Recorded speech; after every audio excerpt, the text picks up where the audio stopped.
Как обстоят сегодня дела на вашем предприятии «Интоуголь»?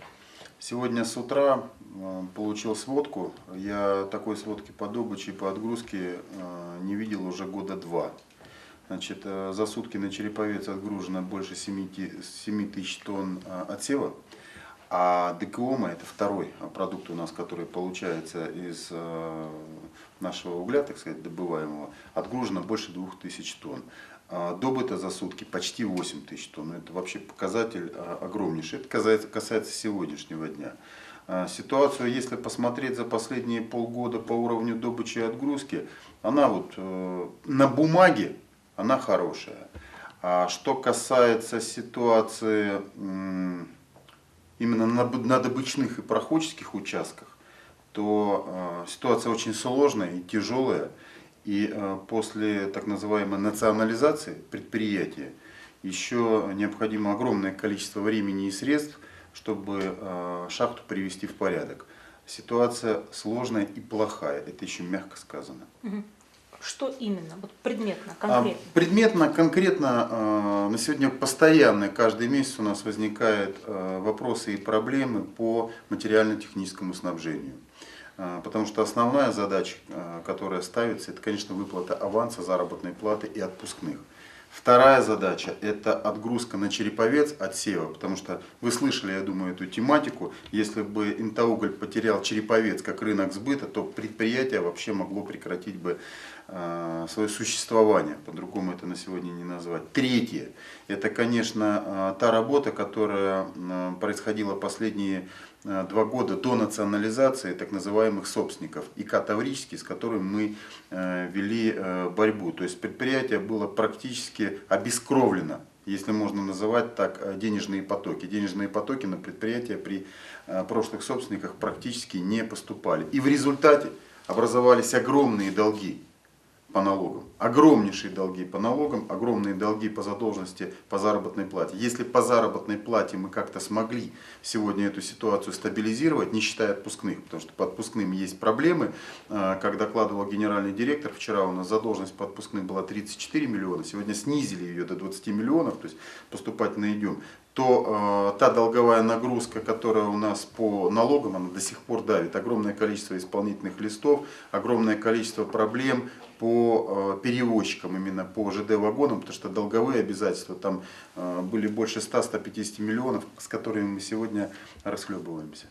То есть есть задержка по зарплате по той же? Периодически, перманентно задержка возникает. Последние полгода, особенно это в летний период, потому что угольная продукция, вы знаете, летом сбыт угольной продукции ограничен, очень сильно ограничен. Но сегодня, сентябрь-октябрь, мы уже выходим на те позиции, чтобы зарплата и аванс выплачивались вовремя. Ну, самая большая задержка сколько была? Месяц, 2, 3? Вы знаете, самая большая задержка у нас была при прошлых собственниках, это инвестиционная компания «Таврический», по-моему, она достигала 20-25 дней. Вот тогда уже предел терпения просто по этим ребятам наступил. Но там ряд факторов наложилось. Там не только задержка по заработной плате, там и задержка по отпускным, и шахта уже практически встала. Я понимал, что по той информации, которую получал с предприятия, от простых людей, что вот-вот мы потеряем предприятие. Поэтому было принято решение вместе со средствами массовой информации, с представителем главы Республики Коми Василием Юрьевичем Сидоровым, мы спустились в шахту и увидели то, что там происходило. Еще раз повторяюсь, это было при инвестиционной компании «Таврический». А что там происходило? Вот вы знаете, мягко сказать, не происходило ничего. Уже практически были мертвые забои. Абсолютно не было никакого материально-технического снабжения для того, чтобы велись какие-либо работы. В связи с тем, что никакого материально-технического снабжения не происходило, лава уже давила, добыча была прекращена, проходка стояла. Сейчас такого нет? Нет, сейчас такого нет. Сейчас есть проблемы по проходке, но как в самом начале нашей беседы я вам сказал, что вот сегодня мы добыли почти 8 тысяч тонн, отгрузили почти 6 тысяч тонн. Павел Ильич, то есть как раз перейдем к «Таврический». Как сюда пришла эта компания? Или кто привел сюда эту компанию? Что же они сделали все-таки с шахтой? Главное, зачем им нужна была эта шахта? Значит, что касается инвестиционной компании «Таврический», то были торги, аукционы, и действительно данная компания выиграла эти аукционы, по крайней мере, у меня такая информация, и она объективна на сегодня. Первые полгода... Задорого, кстати, купили они ее. Вы знаете, если я не ошибаюсь, речь шла о 700-750 миллионах. Купили эту шахту Да, Таврический. да. Если я не ошибаюсь, повторяюсь, потому что аукцион проходил не в муниципалитете. Значит, первый месяц-два все шло нормально. Нормальные у нас отношения. Мы в перспективе уже говорили о договорах соцпартнерства там, для города. У меня не было серьезных сигналов шахты, что такая проблематика. Но примерно через 3-4 месяца потихоньку эти сигналы начали поступать. Понятно, что руководство компании было под давлением данных собственников, но город-то у нас маленький. Поэтому там те же начальники участка, те же люди, которые работают на шахте, мне докладывали, что, Павлович, ситуация ухудшается. Ну, раз пригласили мы собственников, разложили карты, прекрасно они нам все рассказали. А собственник это? Представители ИК Таврический. Ну, кто непосредственно с кем? Там была целая компания, около 4-5 человек, так называемых, и финансистов, как они их называли, там люди, которые отвечали. Там была разбивка, кто финансисты, кто отвечал за отгрузку угля, кто отвечал за сбыт угольной продукции. То есть, ну, вот такая шайка-братья. Но господин Самойлов там как-то фигурировал? Конкретно в этой команде Самойлова не было. Я сразу хочу сказать, что лично у меня, я этого и не стесняюсь говорить, с господином Самойловым чисто человечески были очень плохие отношения. Мы были антиподами, если можно так сказать, я не скрываю, я про это говорю. Но вы знали, что он стоит за Таврической? У меня не было документов, подтверждающих то, что Самойлов стоит за инвестиционной компанией Таврический. Вместе с тем, но глупо отрицать то, что из средств массовой информации я видел, что, если не ошибаюсь, учредителями ИК Таврический там были люди, аффилированные с его фамилией, может так назвать, родственники. Так вот, сначала нам докладывали о прекрасных планах развития, что все будет нормально, рынки сбыта отработаны, и не надо отрицать, там, говорили про Минобороны, что все хорошо. Я очень был рад тому, что у нас будут дополнительные рынки сбыта в Минобороны. Потом я стал понимать из той информации, которую я получаю, что деньги-то на шахту не приходят. Деньги на шахту не приходят. Мной была отправлена телеграмма министру внутренних дел Республики Коми, министру внутренних дел Российской Федерации с просьбой провести проверку по всем данным фактам. Тогда у нас ситуация с представителями ИК Таврический уже вообще зашла в тупик. Мы с ними не контактировали. Они считали меня персоной нон-грата. Приезжал посредник вот этих людей с попыткой договориться. Договориться у нас не получилось. Значит, конкретно мне предлагалось так откровенно, политически, как руководителю администрации, не осуществлять давление на ИК Таврический, именно на собственников. И сколько это стоило бы им? Вы не поверите, речь о деньгах не шла. Речь шла о том, что моя политическая карьера могла бы быть прекращена. Вот. То есть они были в этом уверены? Они в этом просто не сомневались. Значит, у них кто-то, была опора? Возможно. Возможно, такая опора и была в лице того же сенатора Самойлова. Возможно. Не скрою, что давления со стороны сенатора на меня не было. Но, так сказать, предложение, что, Павлович, не надо лезть в эту тематику. Я говорю, я лезть не буду. Никаких проблем, Евгений Александрович. Заплатите налоги.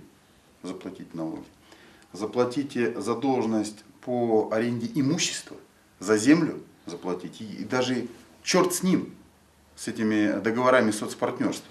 А вот эти обязательства выполните и заплатите заработную плату людям.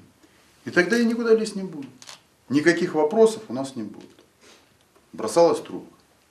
Ну, ладно, бросалась трубкой, бросалась трубкой. Мы начинали обращаться через различные судебные инстанции и прочее. Значит, разговор у нас с посредником закончился очень быстро. Вот. Я говорю, вы все сказали? Все сказали, ну до свидания. До свидания. Пошел вон отсюда. То есть они, по сути, выкачивали уголь, получали, зарабатывали на этом деньги, сюда не вкладывая ни копейки. Я правильно понимаю ситуацию? Я могу так сказать.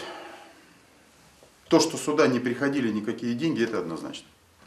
Если мы берем налоги, если мы берем заработную плату, а у нас моногород, и, извините, компания «Интауголь» градообразующая, по НДФЛ только, а это основной источник дохода у меня в муниципалитете, долги больше 90 миллионов. Это реально признанные цифры. Это отнюдь не только долги 2015 года, это в том числе и 2014 год. А есть такие огромные платежи, как за аренду земли и за аренду имущества, которое тоже у нас арендуется. Ни копейки денег. Ни копейки денег. Вместе с тем, когда пришли новые собственники, через 2-3 месяца начали разрываться договора угольных поставок с нашими, так сказать, областями и с потребителями нашего угля, с которыми муниципалитет исконно работал лет 10-15, например, Киров и прочее. И знаете почему? Почему? Потому что взвыли потребители. Цена возрастала на 30, 40, 50%. И то же самое происходило для интинских котельных.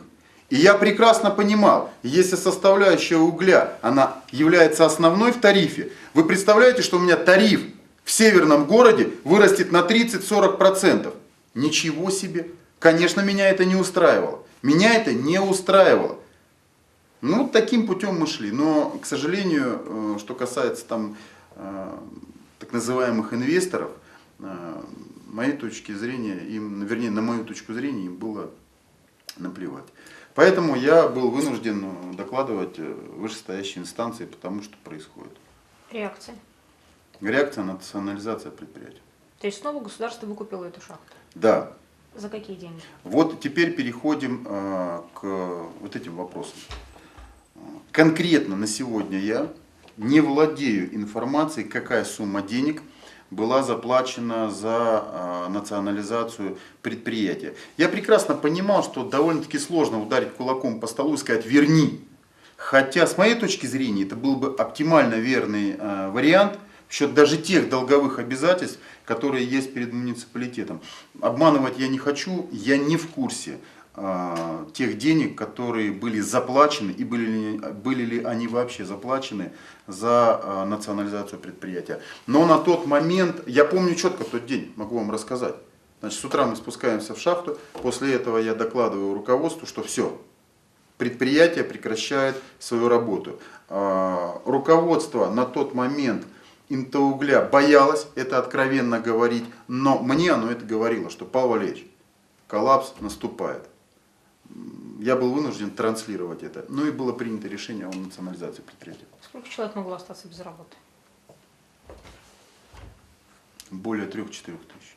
То есть сейчас там работает 3-4 тысячи? Нет, сейчас там работает 1700, но мы же говорим о моногороде. У этих людей есть семьи, которые тоже, так сказать, кормятся, некрасивое слово, там и питаются с этого предприятия, так как мужчины работают там, я скажу больше. Нельзя измерять убийство компании только 2, 3, 4 тысячами людей. Я думаю, что это крах был бы для города.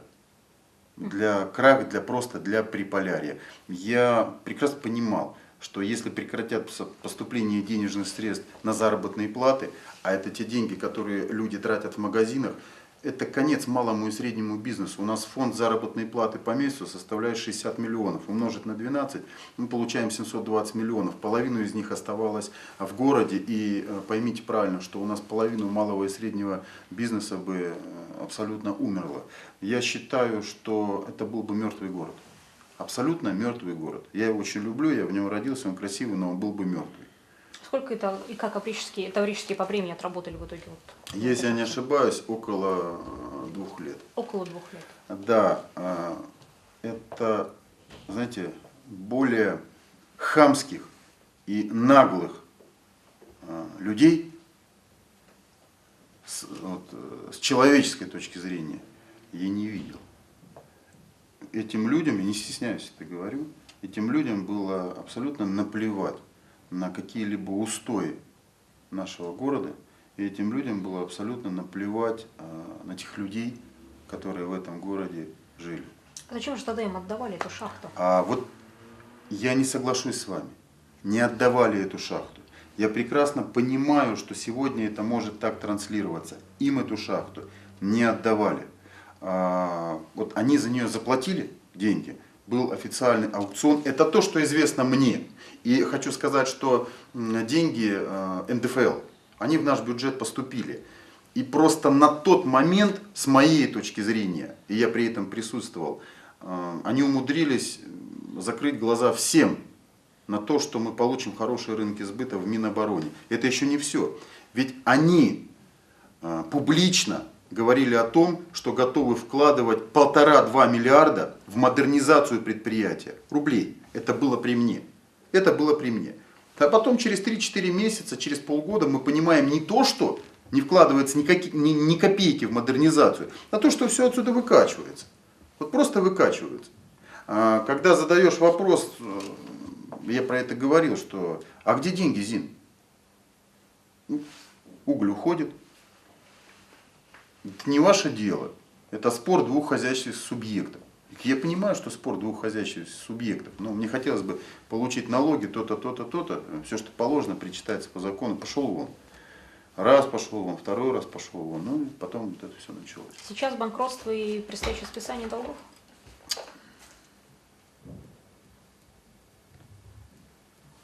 С моей точки зрения, без этой процедуры мы не вылезем. Но, я это говорил публично и сейчас еще раз скажу публично. Я считаю, что необходимо провести правоохранительным органам проверку по тем компаниям, которые на момент работы ИК «Таврический» покупали уголь. Именно на предмет аффилированности. Это кто? А я не знаю, надо взять полностью перечень компаний, которые покупали уголь. Надо посмотреть ценовую политику, по которой продавался уголь. Вот сегодня есть цена ДКОМа 1500-1550. Никаких проблем. Меньше 1500 без НДС мы не опускаемся. А при Таврической сколько стоит? Не знаю, в том-то и дело. Вот надо посмотреть. Если отпускная цена с предприятия для всех потребителей была 1500, там, 1550, 1400, посмотреть, были ли структуры, которые покупали за 1000. Или были ли структуры, которые при цене 1400 покупали, например, этот уголь за 1000, а потом перепродавали за 1500, за 1300, за 1200. У меня такая информация была от людей, что такое происходит. Фактов у меня на сегодня нет. Ну и прекрасно понимаете, я не руководитель правоохранительных органов, там, я это не изыму. Я считаю, что такая проверка должна проводиться. Вы знаете, банкротство очень легко. Взяли все, списали, все забыли, компании закрыты, обанкрочены и прочее. Да кто-то же за это должен ответить. В конце концов, у нас есть субсидиарная ответственность директоров. И никто законом это не отменял. А кто мне вернет, вернее не мне, а городу, наш НДФЛ, 90 миллионов. Это половину дворов в городе можно сделать. А кто нам вернет около 100 миллионов денег по аренде имущества и за землю? Ну кто их вернет? Тоже списали, что ли? Как-то списали. А эти же деньги, вот эти деньги, мы предусматривали при проекте бюджетов. То есть они рассчитывались как доходы, и, соответственно, мы на них планировали расходы.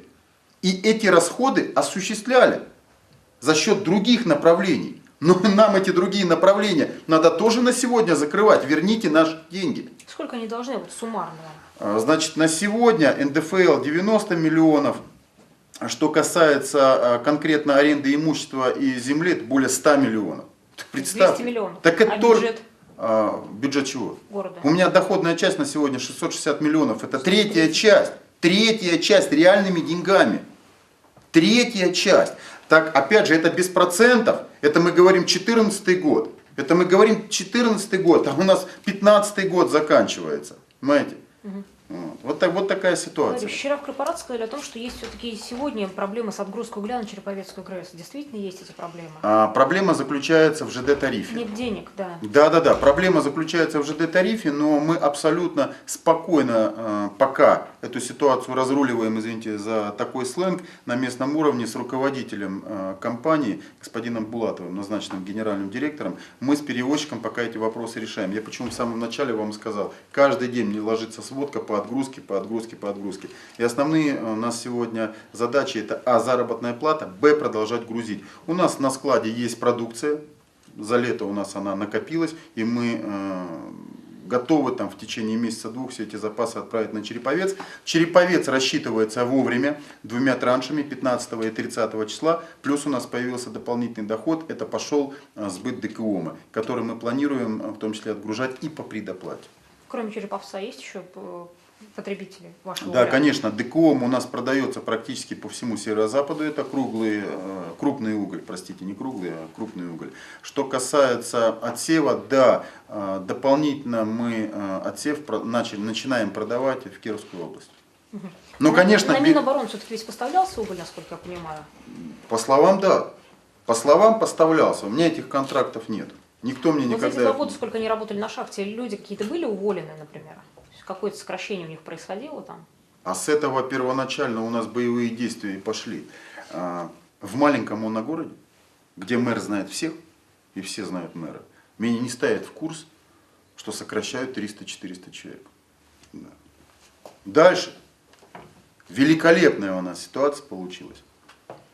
Я узнаю из посторонних источников, что затраты на руководство инвестиционной компании Таврический ложатся на шахту. Сколько?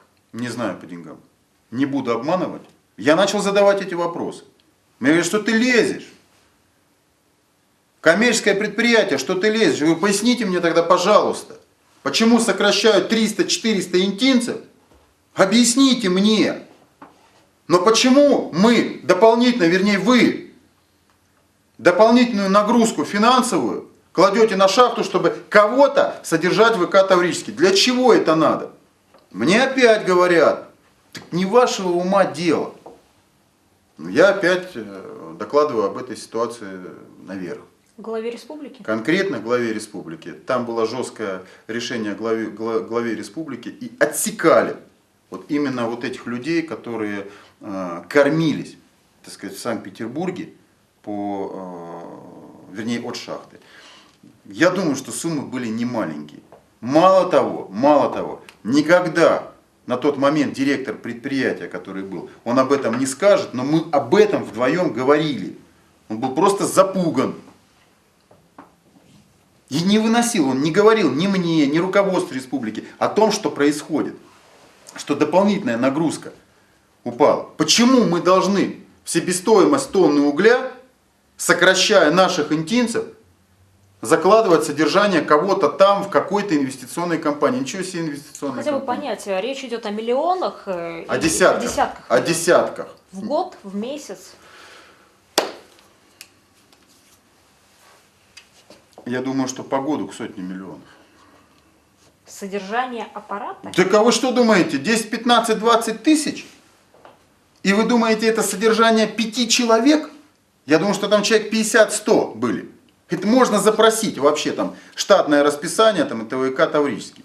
На последнем совещании совета директоров, когда меня туда пригласили, вернее я попросил, чтобы меня туда пригласили, меня выгоняли, не начинали совет директоров, выгоняли меня и главу города на тот момент, Смаля. Потому что они разложили бумаги, нас не выгнали, слава богу, мы остались. Очень хорошо отчитались, там кипа бумаг, инвестиционные составляющие, прочее.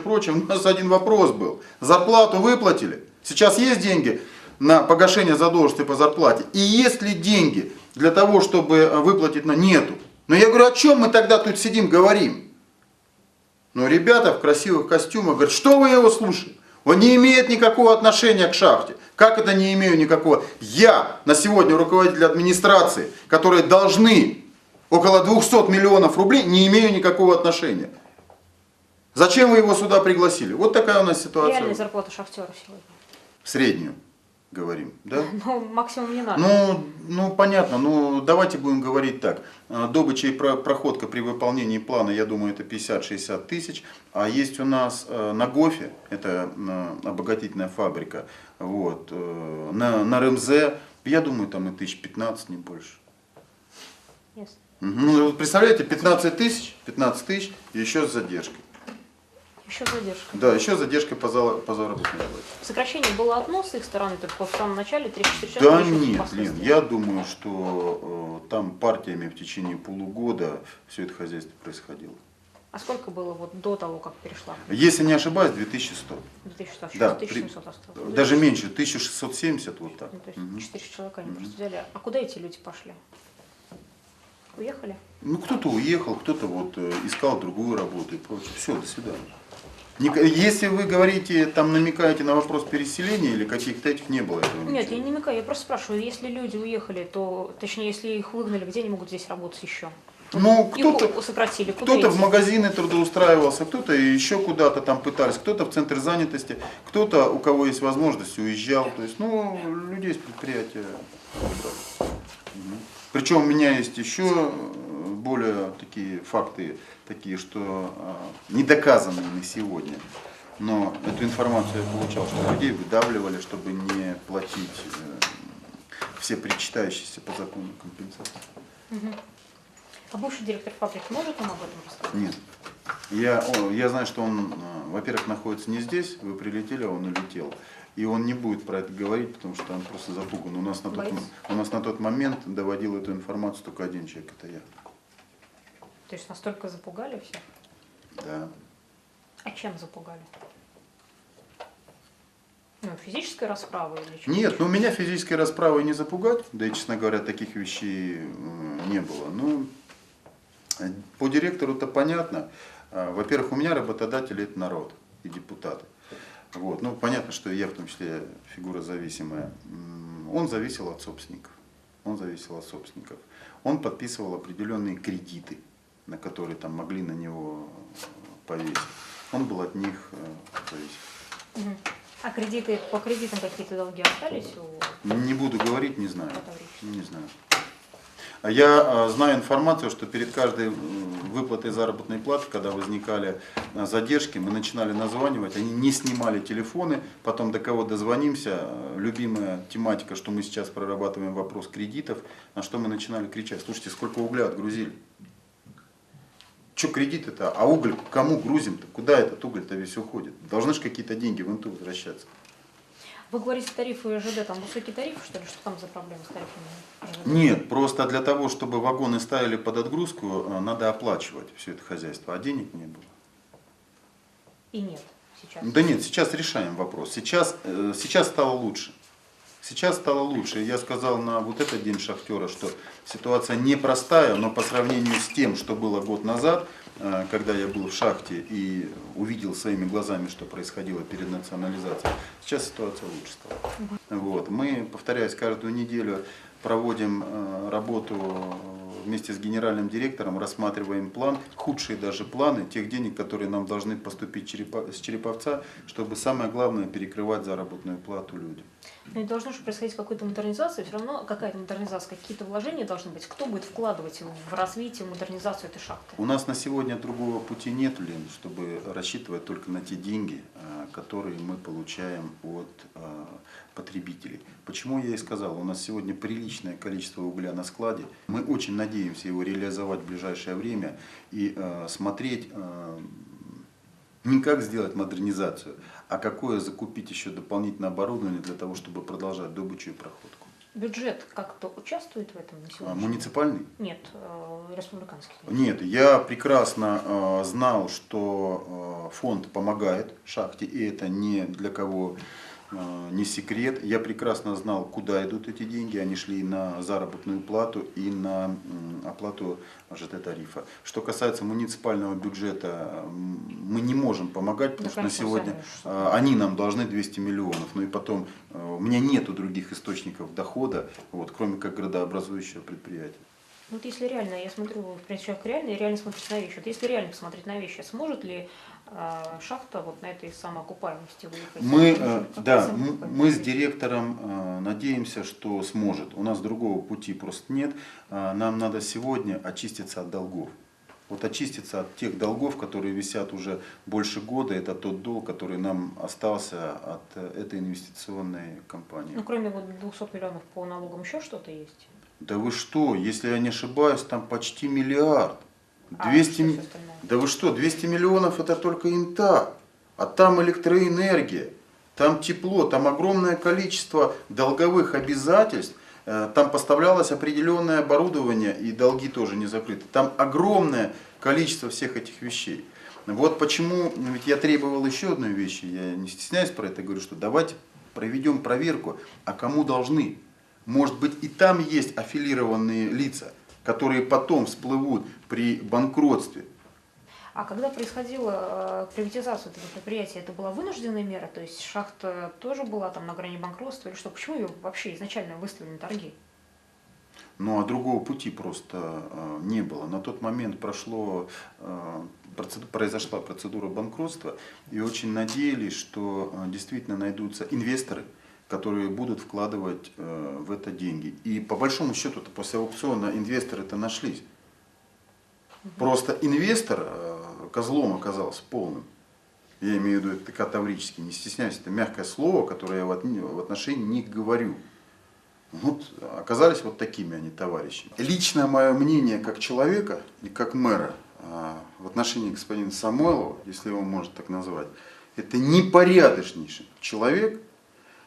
Я очень жалею, что вообще этот фигурант, конкретно господин Самойлов, очутился в инте, и нам пришлось с этим человеком год работать.